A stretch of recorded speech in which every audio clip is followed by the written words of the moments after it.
अस्सलाम वालेकुम।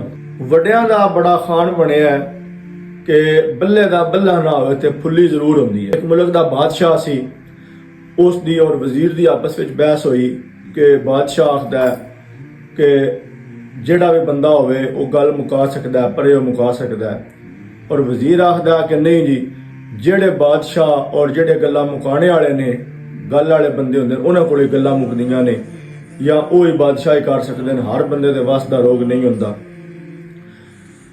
लेकिन ये बहस इसका कोई रिजल्ट ना निकलिया। थोड़े कुछ अरसे तो बाद बादशाह बेटा होया और एक चुरावा सी उन्होंने सल्तनत विच माल चुगांदा सी, उस साल भी बेटा होया और वजीर ने दोवे बच्चे चेंज कर दिते ने। जिहड़ा बादशाह का बेटा चुराए कोल चला गया है वो थोड़ा वड्डा होया, उस ज़ाहिर चुरावा ही बनना सी, वो माल चुगान लग पिया। एक दिन उसने जेडे अपने चुराए नाल दे संगी सन उन्होंने आख्या कि असीं माल चुगाने आ, और सारे हर बंदा अपना अपना चुगांदा, क्यों ना असीं कट्ठियां माल चुगाइए और एक बंदे की ड्यूटी लगी जाए डेली बेस पे कि एक बंदा माल चुगावे और दूसरे रेस्ट करन। वो 8-10 बंदे सन, एक माल चुगांदा सी, बकाया 8-10 बंदे जेडे ने वो छां थल्ले पैंदे सन, डेली बेस पे वारी होंदी सी उन्हां दी।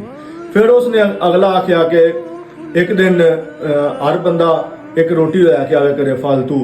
वो उस जगह ते स्टे करते सन, जेड़ा राहगीर होंदा सी वो उन्हां कोलों उत्थों खाना खांदा सी और वो बुला के आखदे सन कि खाना खा लो, खाने का अगर टाइम होंदा सी ते। इस तरह ही वो अपना रूल बनाते गए और वो अपने उन्होंने एक उत्थे डेरा बना लिया और गल्लां बातां भी उहदे कोल मुक्कण लग पईयां। बादशाह नूं पता लगा कि इस तरह एक बच्चा है और उस फलानी जगह ते डेरा बना लिया अपना, और वो अपनी परे मुकान लग पिया। बादशाह ने आख्या कि उन पेश करो मेरे के, कौन है वो मेरी सल्तनत दे विच जिहड़ी अपनी वखरिया डेरा परे बना लीए।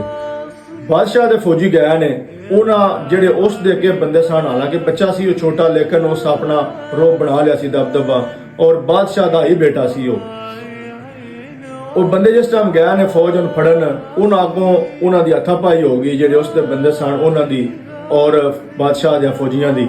उन्हें आके दसिया कि इस तरह जी साढ़े कोल उन्हें साढ़े नाल हथापाई की है, असी वो बच्चा नहीं आया साढ़े नाल। बादशाह नूं गुस्सा आया, बादशाह ने होर लश्कर भेजा, उन्हें उस बच्चे नूं फद के लै आंदा, और जिस टाइम वो पेश होया वजीर ने समझा कि इस तो अगे ज्यादा गल वधेगी। उसने बादशाह ने सारी गल सुना दी है कि मैं ही इस बच्चा जिहड़ा तुहाडा कीता सी इस तरह चेंज, ते लेकिन कोई भी एक्शन ना लवो। ए वेख लवो कि जिहड़ियां गल्लां तुहाडे सामने आईयां ने, ये बादशाह का बेटा सी, ये गल्लां मुकान लग पिया, और चुराए का बेटा जिहड़ा तुहाडे कोल है, ये वेख लो कि इस दे विच कोई बादशाह वाली गल ही नहीं है। बादशाह नूं पता लग गया कि वाकई जेडे मेरा जिहड़ा पहला तुहानूं गल करन दा मकसद सी, शुरू तो गल कीती कि बल्ले दा बल्ला ना होवे ते फुल्ली जरूर होंदी है। बादशाह नूं पता लग गया कि वाकई मेरा बेटा है और इस वजह तो ही इस अपनी सल्तनत बना लई है वखरी। मैं गल करन लगा साडे इलाके दे king of the bar Chaudhry Nasir Iqbal बसाड़, जिहड़ी उन्होंने दरखास्त दी है अपने मुखालफिन के खिलाफ या जिहड़ी सोशल मीडिया सन उन्होंने खिलाफ दरखास्त हुई है थाना मैड़ा गोंदल या जिहड़े थाने में भी उन्होंने दस्ती उसने अपलोड की है वीडियो कि मैं बिल्कुल ये दरखास्त नहीं करांगा और ना मैं इस चीज़ एक्शन लवांगा। मैं ये गल्लां होंदियां रहिंदियां ने और सोशल मीडिया जिहड़ा ये चीज़ां करता रहिंदा, लेकिन मैं बिल्कुल भी इस ते कोई एक्शन नहीं लेना और ना मैं कोई दरखास्त देनी है। DPO साहब और SHO साहब ने बिल्कुल उन्होंने कहा कि इस चीज़ पर कोई एक्शन नहीं होना चाहिए, ये बंद कर दे। ये गल होंदी है खानदानी बंदे दी, उन्होंने बाप दादा वेख लो, उन्होंने भी यही करदार सी कि और इस इलाके के चौधरी सन और किंग ऑफ द बार का अवार्ड मिलिया सी उन्होंने।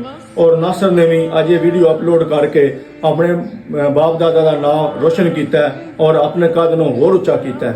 मैं बिल्कुल उन्होंने इस चीज़ का इतफाक करांगा और मेरी वीडियो का मकसद भी यही है कि जिहड़े खानदानी बंदे होंदे ने उन्हां दा ही एक काम है, अगर चाहते तो उस चीज़ ते एक्शन लै भी सकते सन, लेकिन उन्हें ये बेहतर समझा कि मैं इस चीज़ को बिल्कुल ग्रेस करा और जो हो गया इस मामलात को खत्म करा।